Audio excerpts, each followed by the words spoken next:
বিশ্ব শান্তি, সম্প্রীতি ও মৈত্রীর বন্ধনে আবদ্ধ হওয়ার আহ্বান জানিয়ে সম্পন্ন হল পার্বত্য চট্টগ্রামের বৌদ্ধ ধর্মাবলম্বীদের ৪৯তম কঠিন চিবরদান উৎসব। শুক্রবার দুপুরে রাঙামাটি রাজবন বিহার প্রাঙ্গণে লাখো বৌদ্ধ ধর্মীয় সমাবেশে প্রয়াত পার্বত্য ধর্মীয় গুরু সাধনানন্দ মহাস্থবির বনভন্তে স্মৃতির উদ্দেশ্যে বিশাখা প্রবর্তিত নিয়মে ২৪ ঘণ্টায় প্রস্তুতকৃত চিবর রাঙামাটি রাজবন বিহারের ভিক্ষু সংঘের প্রধান শ্রীমত প্রজ্ঞালঙ্কর মহাস্থবিরের হাতে চিবর উৎসর্গ করেন সাবেক সংসদ সদস্য উষাতন তালুকদার। এই মহান পুণ্যকর্মের শক্তির প্রভাবে সকল মানব, সকল প্রাণীর দীর্ঘকাল সুখ, শান্তি, মঙ্গল এবং কল্যাণ যাতে আমরা লাভ করতে পারি সে প্রার্থনা করছি। চিবর উৎসর্গের সময় ভক্তদের সাধু সাধু সাধু কণ্ঠধ্বনিতে মুখরিত হয়ে ওঠে রাজবন বিহারের আশপাশের সমগ্র এলাকা। কঠিন চিবরদান উপলক্ষে রাজবন বিহার প্রাঙ্গণে আগত লাখো লাখো পুণ্যার্থীর সামনে রাঙামাটি রাজবন বিহারের প্রধান মহাপরিনির্বাণপ্রাপ্ত শ্রীমত সাধনানন্দ মহাস্থবির বনভন্তের অমৃত কথা অডিও উপস্থাপন করা হয়। চিবরদান উৎসব ও ধর্মীয় অনুষ্ঠানে এ সময় রাঙামাটি জেলা প্রশাসক মোহাম্মদ হাবিবুল্লাহ, পার্বত্য চট্টগ্রাম ভূমি বিরোধ নিষ্পত্তি কমিশনের সচিব কৃষ্ণচন্দ্র চাকমা, বিএনপির কেন্দ্রীয় সহ ধর্ম বিষয়ক সম্পাদক অ্যাডভোকেট দীপেন দেওয়ান, রাজবন বিহারের কার্যনির্বাহী পরিষদের সহসভাপতি নিরূপা দেওয়ান, সাধারণ সম্পাদক অমিয় খিসা সহ দেশি বিদেশি পুণ্যার্থীরা অংশ নেন। এই যে ৪৯তম দানোত্তম কঠিন চিবরদান করতেছি তাতে একেবারে আপনার গ্রাম লেভেল থেকে শুরু করে শহরের প্রতিটি মানুষের উৎসাহ, উদ্দীপনা তথা প্লেন ডিস্ট্রিক্টের সকল পর্যায়ের সমতলের আমাদের এই দানোত্তম কঠিন চিবরদানে অংশগ্রহণ করতেছে।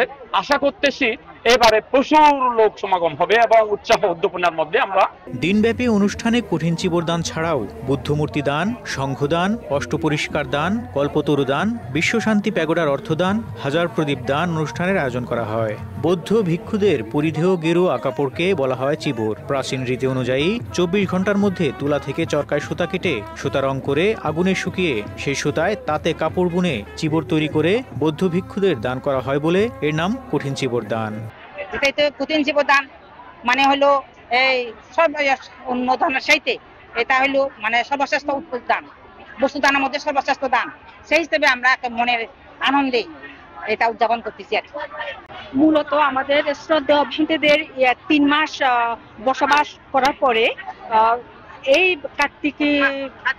কার্তিকী পূর্ণিমা পর্যন্ত আমাদের মূলত এই কঠিন চিবরদান ১ মাসের মধ্যে আমাদের এই কঠিন চিবরদানটা সম্পন্ন করতে হয়। আমাদের বৌদ্ধ ধর্মাবলম্বীদের মধ্যে দান শ্রেষ্ঠ কঠিন চিবরদান।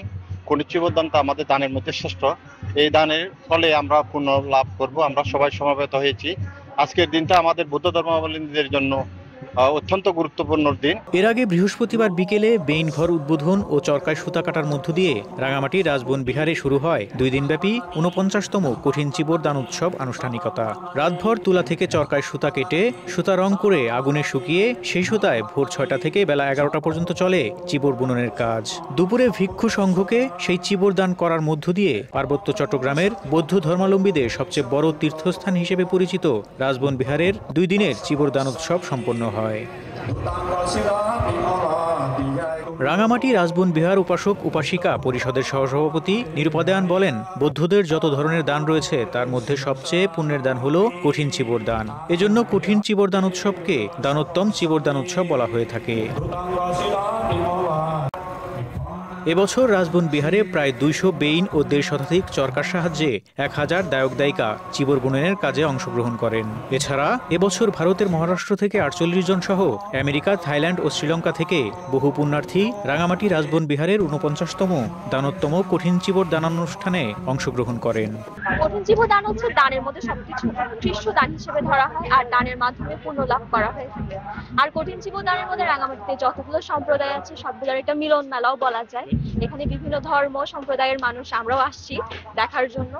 বিভিন্ন প্রান্ত থেকে অনেক ধরনের মানুষের সমাগম হয়েছে। একটা উৎসব মুখর পরিবেশে হচ্ছে এটা উদযাপন করা হয়। সবকিছু মিলে খুব সুন্দর একটা আয়োজন এই আর কি। কেন মানে এটা মানে সবার জন্য মঙ্গলের জন্য আর কি, সবার সকল প্রাণী হিতৈষী বা সকল ওই বাংলাদেশের বা সর্ব বিশ্বের সুখ শান্তির জন্য মানে এটা উদযাপন করা হয়। এটা হচ্ছে কঠিন শিবদান হচ্ছে আমাদের দানের মধ্যে শ্রেষ্ঠ দান। সারা রাত ব্যান্ড তৈরি করে আমরা কঠিনে পরিণত করি, এই দান হচ্ছে আমাদের সর্বশ্রেষ্ঠ দান। এদিকে পার্বত্য চট্টগ্রামের বৌদ্ধ ধর্মাবলম্বীদের 2 দিনব্যাপী সর্ববৃহৎ ৪৯তম কঠিন চিবর ধর্মীয় উৎসবে সকল সম্প্রদায়ের মিলন মেলায় পরিণত হয়েছিল রাজবন বিহার। বিহার প্রাঙ্গণের আশপাশের এলাকায় হরেক রকম জিনিসের পসরা সাজিয়ে বসেন দোকানিরা। উৎসবকে আরো প্রাণবন্ত করতে ব্যাপক নিরাপত্তা ব্যবস্থা গ্রহণের কথা জানায় রাঙামাটি জেলা প্রশাসন। তারা যেন খুব স্বাচ্ছন্দ্যে, তারা যেন খুব নির্ভীক চিত্তে এবং তারা খুব আনন্দ মুখর পরিবেশে যেন তারা তাদের ধর্মীয় উৎসবটা পালন করতে পারে, সেই জন্য আমাদের জেলা পুলিশ থেকে আমাদের প্রায় 3 স্তরের নিরাপত্তা আছে এখানে। যেমন আছে পোশাকি পুলিশের উপস্থিতি আছে, তেমনি আমাদের জেলা গোয়েন্দা শাখার লোকজন আছেন, আমাদের জেলা বিশেষ শাখার লোকজন আছেন, তাছাড়া অন্যান্য সংস্থার লোকজন আছেন। আমাদের মাননীয় পুলিশ সুপার মহোদয় এটা নিয়ে আমরা খুবই কনসার্ন, এটা নিয়ে আমরা বেশ কয়েকবার আয়োজক কর্তৃপক্ষের সাথে আমরা আলোচনায় বসেছি এবং আমরা এটা 100% এনশিওর করেছি। 1976 সাল থেকে রাঙামাটি রাজবন বিহারে চিবরদান হয়ে আসছে। এই উৎসবে যোগ দিতে প্রতি বছর দেশ বিদেশ থেকে লাখো মানুষ ভিড় জমায় রাজবন বিহারে। আর এই কঠিন চিবরদান উৎসবের অন্যতম উপলক্ষ্য হলো পারস্পরিক মৈত্রীভাব গড়ে তোলা। রাতে রাজবন বিহারে ফানুস উড়িয়ে শেষ হয় এই কঠিন চিবরদান উৎসবের আয়োজন। ফারুক শিমুল, ঢাকা এক্সপ্রেস।